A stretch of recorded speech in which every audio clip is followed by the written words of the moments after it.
Halo, Assalamualaikum. Gue Awan. Seperti nama gue selalu ingin seperti awan. Ketika putih, bisa meneduhkan apa aja yang ada di bawahnya. Bahkan ketika gelap, dia bisa membantu menurunkan hujan yang dapat menjadi sumber kehidupan bagi lingkungan sekitarnya. Mungkin itu juga alasannya kenapa orang tua gue memberi nama gue Awan, agar bisa memberi rasa nyaman bagi orang lain. Itu juga sebabnya podcast ini ada, karena gue berusaha ada untuk siapa aja yang mungkin ingin berbagi kisahnya sebagai penutur keresahan.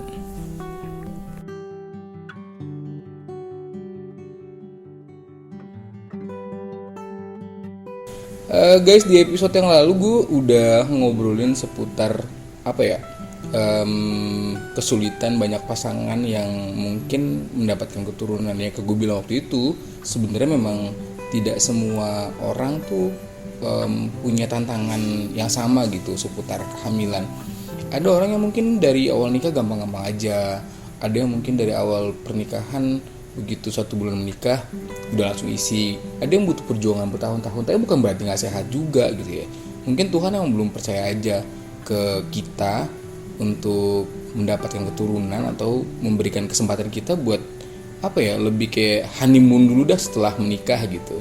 Itu mungkin tidak banyak orang pahamin, atau memang setiap orang mungkin butuh semacam suntikan pemikiran kali ya, agar semua pemikiran positif itu bisa menjadi salah satu pemicu hidupnya lebih baik gitu.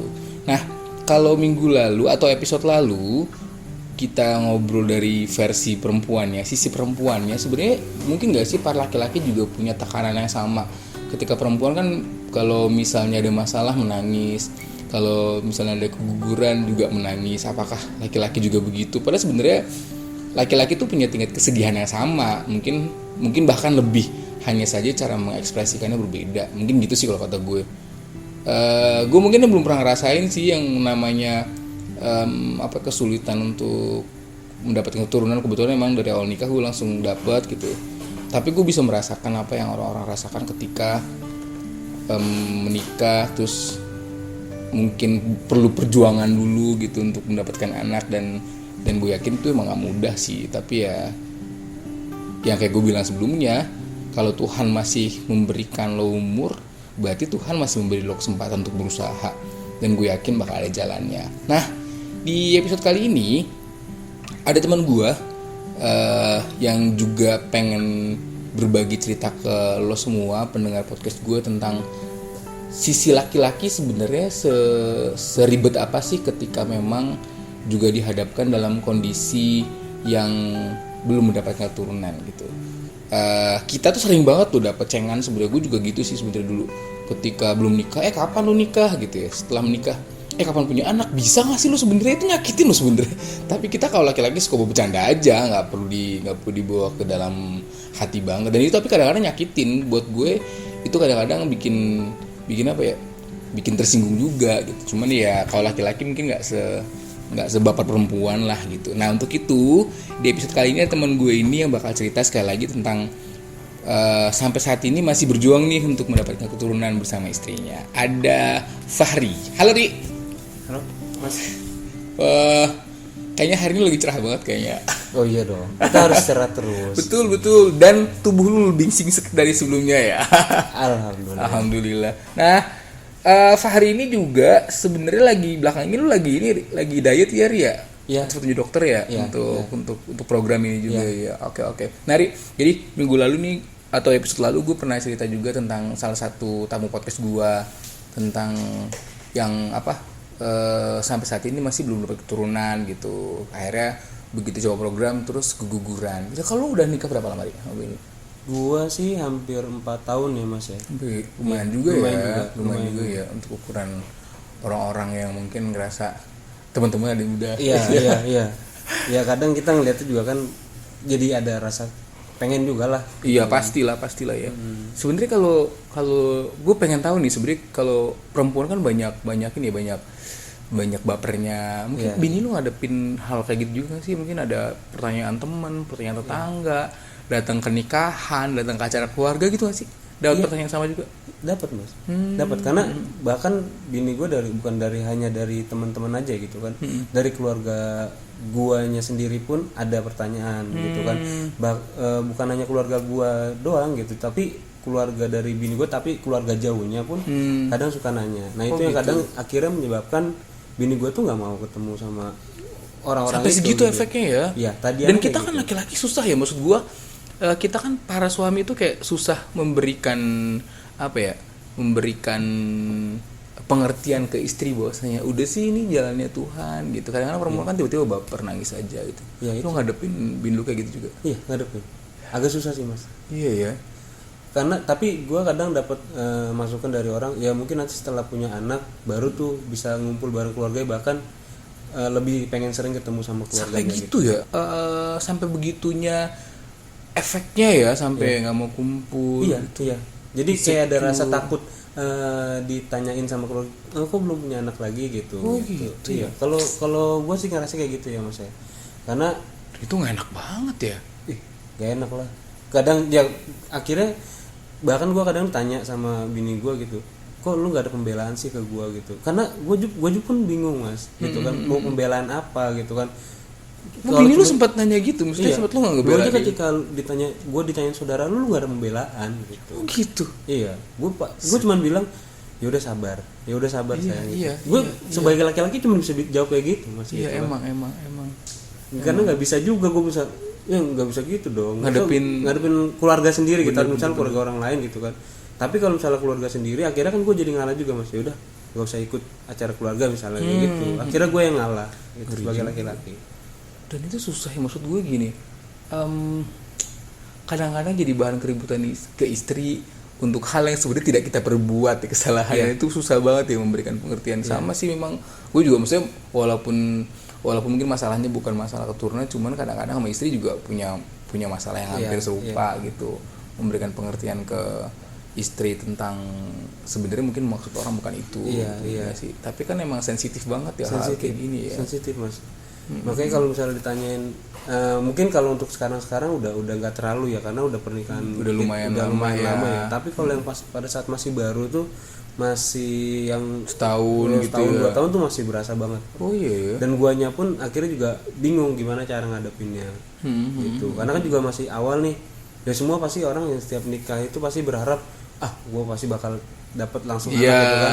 Harapan pertama tuh pasti kan kayak gitu. Ternyata enggak gitu kan. Betul. Nah, itu yang kadang kita tuh jadi gua enggak gitu. Kenapa gitu. Iya benar. Makanya terus gini, selain sama istri kan ini kan kayak ada kita ngobrol sama teman, kumpul sama teman nih. Itu kan yang lebih susah maksudnya yang kita juga susah menghadapi teman-teman yang bikin joke tentang ini, dan kadang-kadang joke-nya tuh nggak mikirin perasaan kita ya nggak sih? Iya. Kemudian gini, kadang-kadang ada yang ngomong dikerjain nggak sih?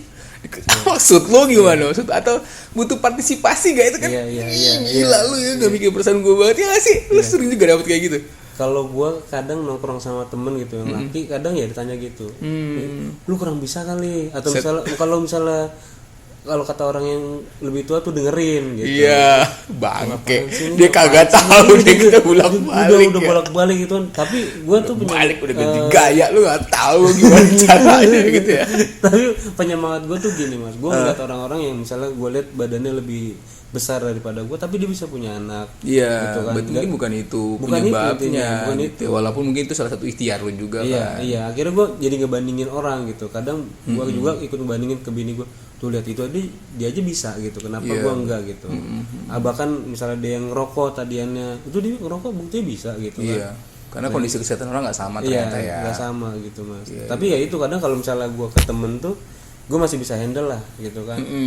Dan apalagi kita kumpulnya mungkin seusia kita udah kumpul sama teman-teman deket ya. Jadi mungkin yang ngejoke itu emang teman-teman yang deket banget. Tapi kalau orang yang nggak ngerti tuh kadang masih nanya, setiap ketemu nanya, udah hamil bini lu, udah hamil bini lu, gitu. Itu yang gua nggak ngerti di masyarakat tuh, kenapa yang ditanyain tuh itu gitu. Harus ada pertanyaan gitu ya. Mungkin ketika nanti gua udah punya anak satu gitu kan. Kok cuma satu? Iya. Kenapa nggak kapan nambah lagi? Iya gitu. emang. Itu pasti di masyarakat tuh seperti itu sih. Dan itu nggak bisa kita hindari, memang selalu kayak gitu ya. Iya. Ya emang merubah kebiasaan orang untuk bertanya itu susah juga ya. Tapi ya memang keadaannya kayak gitu sih. Nah tapi kan lu sekarang lagi proses berobat juga kan. Maksudnya lagi program dong Iya, berdua. program. Dan sebenarnya nggak ada masalah dari dokter, hanya belum dapat aja kan. Ya, jadi gini, kalau gue lihat dari hasil unsper gue, memang ada kurangnya sperma gitu kan, gitu. Setelah gue unsper, tapi ketika gue udah minum vitamin ini, vitamin itu, Dicek lagi. alhamdulillah lebih baik, Oke, gitu kan. oke. Tapi nggak bisa menutup kemungkinan untuk nggak bisa ngasilin gitu kan, nggak bisa apa namanya, memiliki anak gitu kan. Karena gue dengar dari cerita teman-teman yang lain yang di sana pada saat gue program, oh saya juga kayak gini kok mas gitu. Tapi pada saat setelah habis dioperasi istrinya, nyata bisa kok gitu kan. Oh gitu. Iya, jadi padahal pada saat cek pertama tuh dia nggak bagus, dan di cek kedua itu malah makin turun karena nggak tahu alasannya kenapa makin turun. Ternyata pas dicek lagi istrinya di dalam vagina itu ada kayak apa yang namanya, gue lupa, cuman ada kayak bintik-bintik gitu di dalam vaginanya. Akhirnya harus dioperasi. Itu harus dioperasi, dibuka jalurnya. Baru bisa masuk. Walaupun juga kondisi sperma juga nggak bagus gitu sebenarnya. Oh gitu ya, berarti tergantung kondisi juga ya. Kondisi juga. Dan kalau misalnya dokternya sih nggak ngejelekin, nggak bikin gua ngedon gitu ya mas ya. Ya penting banget ya. Karena dia cuma bilang mungkin pada saat bapak periksa waktu itu keadaannya lagi sakit, kurang enak badan, bisa jadi. Atau misalnya panik gitu kan. Karena gue juga ngerasain pada saat itu mas. Ketika periksa pertama tuh gue ada rasa takut. Pasti, iya. Ini apalagi ngebayangin hasilnya bakal nggak sesuai harapan kita gitu ya. Hasilnya pasti, gimana gitu kan. Nyata emang benar, ketika guanya down, guanya takut. Dan stres itu ngaruh banget sama hasilnya. Iya, ngaruh. Makanya harus. Sekarang lu apa aja sih usaha lu? Gue liat kayak diet juga kan lu sekarang. Iya, usaha gue untuk ini sekarang diet pertama, terus minum vitamin juga. Minum vitamin juga. Yang dari dokter sana kan gitu. Dan juga ya paling sama kita hubungan badan aja sih. Tapi kalau bini juga berobat. Itu bini gue juga kemarin belum lama di sebelum namanya HSG, sebelumnya kan HSG. HSG itu kan mahal. Nah sebelum HSG ini ada namanya SIS gitu. Oh gitu. Itu dicek juga, dimasukin vaginanya. Tapi nggak ada masalah. Alhamdulillah nggak ada masalah. Itu belum dikasih aja sih kalau kata gue ya. Mungkin emang lagi nunggu kesiapan. Tapi gini, sorry gue potong ya mas. Tapi gini, kalau misalnya teman-teman lain, kalau gue dengar ceritanya dari yang di sana gitu, beberapa orang yang setelah HSG atau misalnya SIS itu kadang-kadang nggak menutup kemungkinan setelah melakukan hal itu bisa hamil. Oke. Memang perlu usaha juga. Iya, memang perlu usaha. Gue udah banyak sih mas usaha. Gue dulu tuh gue sampai, ya mungkin orang ada yang percaya ada yang enggak gitu kan. Sampai gue nyoba ngurut di bagian perut gua gitu kan. Itu buat gua yang sebagai laki-laki gitu. Itu sampai perut gua biru loh mas. Iya. Ditekan banget tuh mbak. Ditekan. Jadi bagian perut mau ke bawah itu biru. Dan istri gua sampai kaget ngeliatnya, nggak tega gitu ngeliatnya. Karena gua ngurut itu sebulan. Gua ngurut sebulan. Tiap seminggu sekali. Berarti itu sakitnya minta ampun. Minta ampun mas. Gua nggak kuat. Gua kalau ngeliat itu biru merah dari hitam. Jadi merah, akhirnya berubah lagi jadi putih gitu. Oh gitu ya. Nah sebenarnya kadang-kadang kan kita tuh kan kaum laki-laki punya keinginan yang sama kan kayak perempuan kan gitu. Kayak misalnya perempuan pengen banget punya keturunan, kita laki-laki kan juga lebih menginginkan itu juga kan. Apalagi kita laki-laki kayak yang penerus keturunan dari laki-laki itu kan biasanya dari laki-laki. Kita punya beban juga. Lo punya ngerasain kayak gitu juga gak sih? Ngerasain kalau misalnya ya salah satu apa ya, tujuan menikah itu kan punya keturunan, itu laki-laki yang punya peran nggak sih? Walaupun dimilikin berdua gitu misalnya. Iya adalah pemikiran. Apalagi kalau misalnya lo anak tua nggak sih? Gue anak pertama. Lo anak pertama. Gue punya adik 2. Adik lu nikah? Belum. Tapi kan gini mas, karena belum nikah dan masih kuliah adik gue gitu. Yang kedua, yang terakhir tuh masih SMA. Jadi gue ketika ngelihat orang tua gue tuh lebih kayak misalnya ada ponakannya dia di posting di WhatsApp tuh, gue tuh jadinya sedih banget mas. Gue sampai mikir tuh gini, apakah nanti ketika gue punya anak orang tua gue bakal kayak gitu. Tuh gue sampai ya Allah sedih gue sempat sedih sih. Itu sampai gue pernah mikir tuh, udah ini udah bukan saatnya gue tuh nggak ada apa sih namanya, tadinya gue tuh santai banget mas. Gue mikir ya udahlah nanti juga bakal punya anak. Tapi setelah gue ngeliat orang tua gue yang makin tua dan juga belum punya cucu gitu kan, akhirnya gue berpikir ya udahlah gue mau coba ikhtiarnya gitu kan, gue mau coba ikhtiar lebih gitu ikhtiar lebih lah gitu kan. Dan gue coba tuh biar orang tua gue tuh ngerasain gimana dia bisa gendong cucu pada saat nanti pensiunannya dia gitu. Oke, iya itu beban juga sebenarnya. Dan itu maksud gue laki-laki itu juga ngerasain hal yang sama yang tidak selalu ditunjukkan ke pasangannya gitu ya. Iya dan itu lumayan berat sih, belum lagi cengan temen-temen. Gue tuh kadang-kadang ngebayangin sih, gue mungkin alhamdulillah gak pernah ngerasain, cuman ngebayangin orang-orang temen-temen ngecengin gitu, mungkin bercanda, cuman kan kadang dalam banget ya, dan gitu. Ya gue Kadang ada kayak gini, anjir, harusnya sebelum nikah gue coba dulu ya, jadi gak sih gitu. tanam dulu. Terus coba dulu, jadi kagak nih gitu. Tapi kan mesti nggak, secara agama kan tuh nggak bisa gitu maksudnya ya. Walaupun kenapa gua nyoba dulu ya, jadi gak sih gitu. Tapi kan itu mesti pikiran pendek dan jelek ya sebenarnya. Dan itu kan hanya ketika teman-teman ngecengin tuh kayak pengen aja gitu ngeluarin. Gue dulu sempet kosong sebulan sih sebenarnya.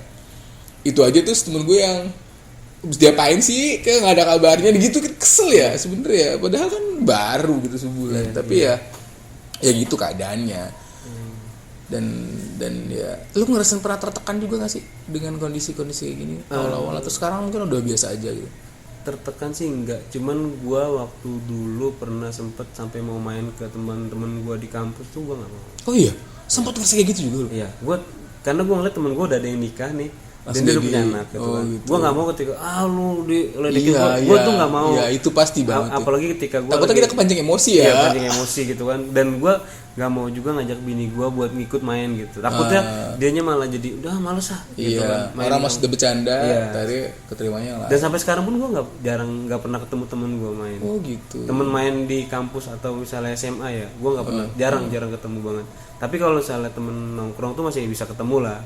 Karena kita masih bisa masih kita bisa bercandanya masih masuk lah ya, masuk gitu lah. ya. Tapi kalau misalnya teman kampus yang emang segengan gue dulu tuh nggak bisa. Takutnya gitu. gue ngerasa lu gitu belum punya. Jadi emosi. Iya, jadi emosi kan gue nggak enak gitu. Kita temenan dari dulu malah jadi cuma gara-gara sentilan dikit kayak gitu malah jadi musuhan. Mungkin maksudnya bukan gitu juga kan. Iya, cuman ini doang. Iya. Sejauh ini gimana perubahan yang lu rasain setelah ke dokter segala macam? Kalau gua sih ngerasanya lebih baik ya mas, ketika semisal kalau lu turun berapa kilo sih? Baru dikit Tapi dari 99 jadi 96 lumayan dikit lah.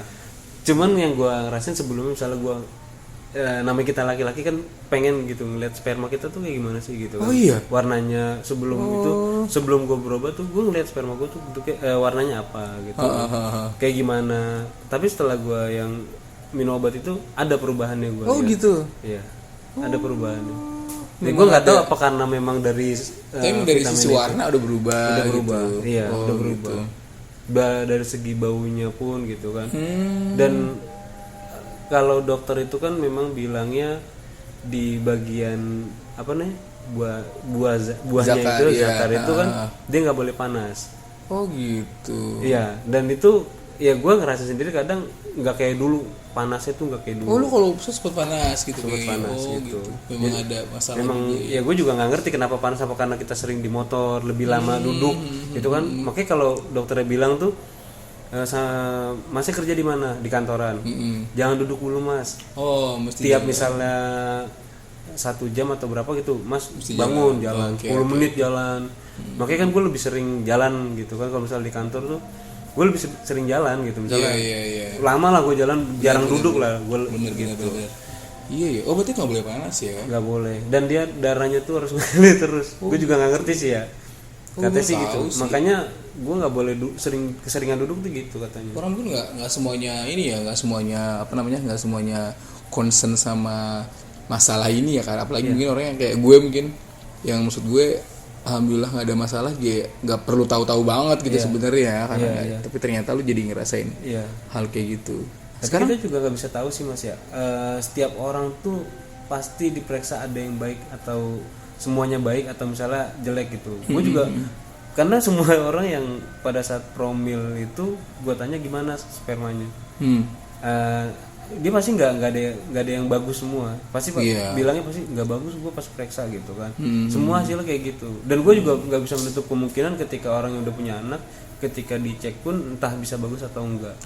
Gitu. Gue ngerasa seperti itu sih, karena gitu. Kan kondisi kan dokternya pun bilang ketika misalnya mau unspare tergantung kondisi orangnya, dia lagi stres atau enggak, atau misalnya lagi kondisi badannya kayak gimana gitu ya. Jadi ngaruh sama hasilnya juga ya. Iya. Terus sekarang lu sama bini lu gimana ngejalanin apa ya hari-hari lu sekarang dengan konsultasi ke dokter gitu? Berapa kali sebulan sih akhirnya sekarang kontrol? Sekarang lagi berhenti dulu karena setelah melakukan SIS kemarin tuh disuruh stop dulu, nggak usah konsul lagi. Nanti kalau misalnya datang haid lagi baru konsul lagi.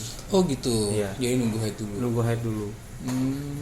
Tapi hubungan maksudnya di rumah tetap usaha. Tetap usaha. Okay. Ya mau kalau lagi masa subur kan dokternya bilang tiap tanggal ganjil kalau dulu. Oh gitu. Iya. Pak ini tiap tanggal ganjil ya. Iya. Setelah lewat masa subur tuh. Setelah lewat masa subur, udah Pak terserah mau main mau enggak masalah. Jadi pada saat masa subur main tiap tanggal ganjil. Oh gitu. Nah, cuman kan gue berpikir gini, gue ketika gue ketemu, ini cerita lucu sih ya, dari ketemu orang yang di sana ikut promil, karena kata dokter setiap tanggal ganjil, saya enggak Pak, katanya. Dia ngasih ilmu sih ke gue Mas. Saya enggak, karena kalau saya ngeliat tuh kalau orang di korban pemerkosaan itu kan mainnya nggak ada tanggal ganjilnya gitu kan. Jadi dalam hubungan badan sekali bisa dalam satu hari bisa 2 kali, dan itu langsung gue mikir ini orang geblek kali ya, nggak ada capek-capeknya gitu, maksud gue gitu kan. Tapi saya alhamdulillah Mas berhasil kata dia gitu kan. Wah, apa saya perlu ngikutin trik and triknya dia gitu kan.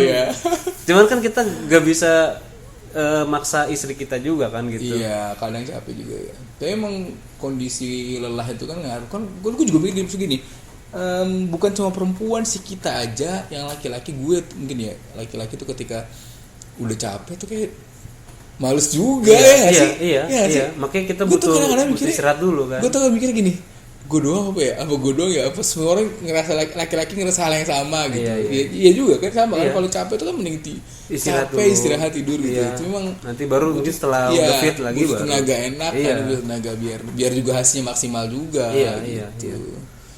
Lalu juga kalau sekarang ini juga nggak sih, Ri, apa namanya, ada pantangan dari dokter juga nggak sih dari itu? Ada pantangan. Pertama, gua nggak boleh ngerokok pertama katanya itu kan, karena ya jadinya. Lo berhenti sekarang?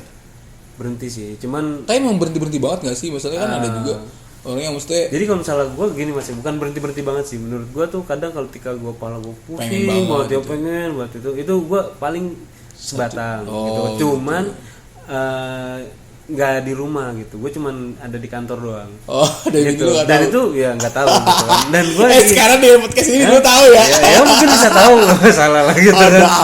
Dan itu gue apa namanya, cuman setengah doang gue, karena ketika udah berhenti lama gue nyoba lagi nggak enak gitu. Oh gitu. Iya, nggak enak, dan itu butuh waktu lagi buat penyesuaian untuk penyesuaian lagi enak gitu. Lagi itu butuh waktu lagi. Akhirnya berhenti lagi jadinya. Abis gitu. itu udah setengah, sekarang nggak enak udah nggak enak gitu.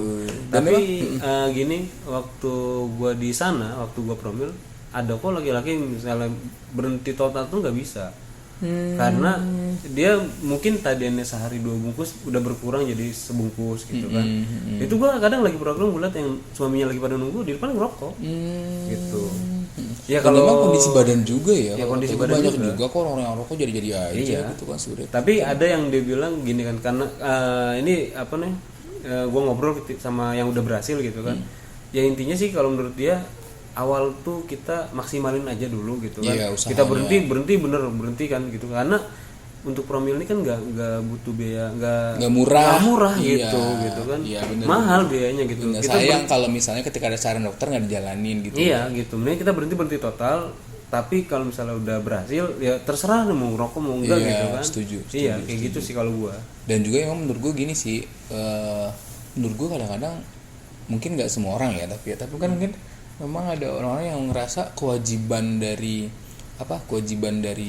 program itu kayak hanya kewajiban perempuan gitu ya. Lalu jadi ikut juga berpartisipasi dalam memantang segala macamnya kan, biar ada usaha bareng-bareng kan, gitu. Karena kalau misalnya gue ngeliatnya gitu, ketika istri gue cuman yang kayak program sendiri gitu, gue sebagai laki-laki juga dan sayang B juga kan saya itu kan program berdua kan program berdua. Dan kadang tuh istri gue dulu juga gitu, ngerasa dirinya doang yang usaha dan lu nggak ada usahanya. Dan itu ketika ada berantem, ada konflik lah, keluar kalimat itu lagi. Akhirnya gue tuh ngerasa gimana gitu.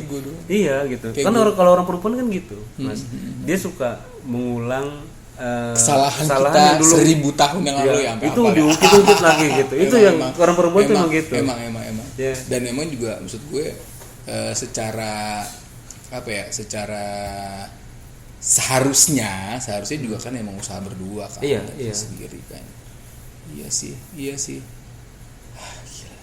Gue nggak tahu sih ya, gue nggak tahu apa yang orang-orang pikirkan tentang ketika bikin ngecengin orang-orang yang belum dapat keturunan. Buat gue tuh sensitif banget tuh, nggak bisa begitu. Tapi ya adat kita tuh udah kayak gitu kadang-kadang. Kadang kita promil kita harus ngurangin, Mas. Kadang kita promil tuh ada yang ngecengin juga.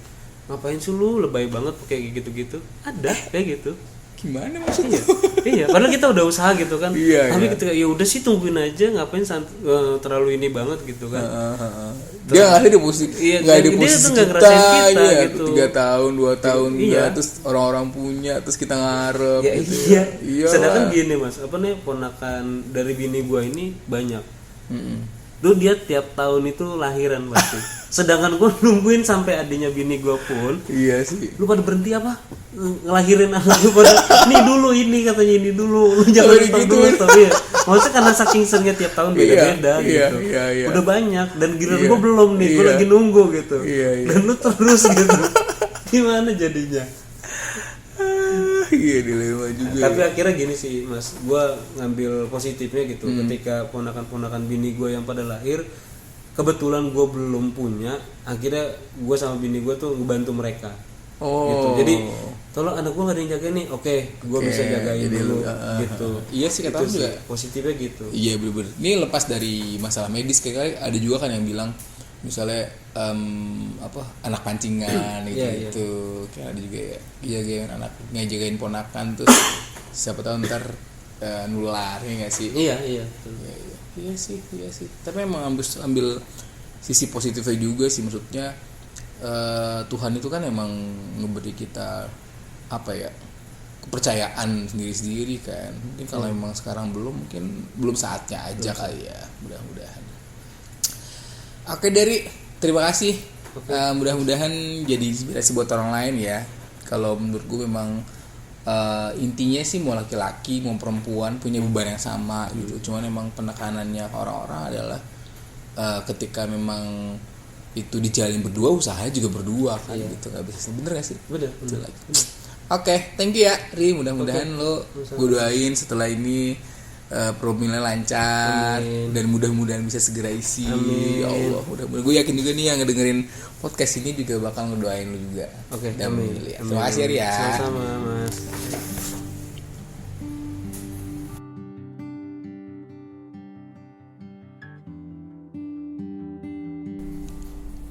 Deal, kita sepakat kalau memang sebenarnya gak laki-laki, gak perempuan punya kebutuhan yang sama.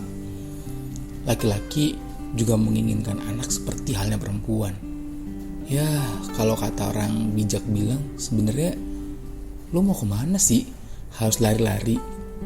Lari memang kadang lebih cepat sampainya, tapi lebih lelah.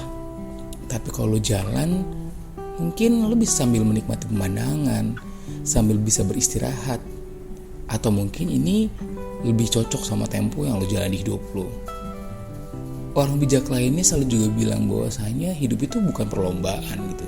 Jadi kita gak perlu menjadikan orang lain sebagai ukuran. Hidup kita adalah ukurannya masing-masing. Yang penting bagaimana caranya bersyukur, menikmati hidup, dan bisa membuat hidup kita bahagia dengan caranya. Apapun caranya. Kalau memang mungkin ujungnya hidup lo bahagianya mungkin dengan tidak memiliki keturunan, tapi punya bahagia yang lain, why not gitu. Ya gak mudah sih teorinya, tapi gue rasa bisa dinikmatin dengan cara lo menikmati kehidupan lo bersama pasangan, hangout bareng, punya banyak quality time bersama gitu, mungkin akan jauh lebih indah. Sekali lagi, laki-laki tuh gak seperti perempuan pada umumnya yang meluapkan emosinya atau meluapkan perasaannya dengan effort yang lebih gitu ya. Lebih banyak memendam, lebih banyak berekspresi dengan diri sendiri, menyibukkan dengan pekerjaan, dan itu mungkin perlu dipahami oleh banyak pasangan lainnya, terutama istri.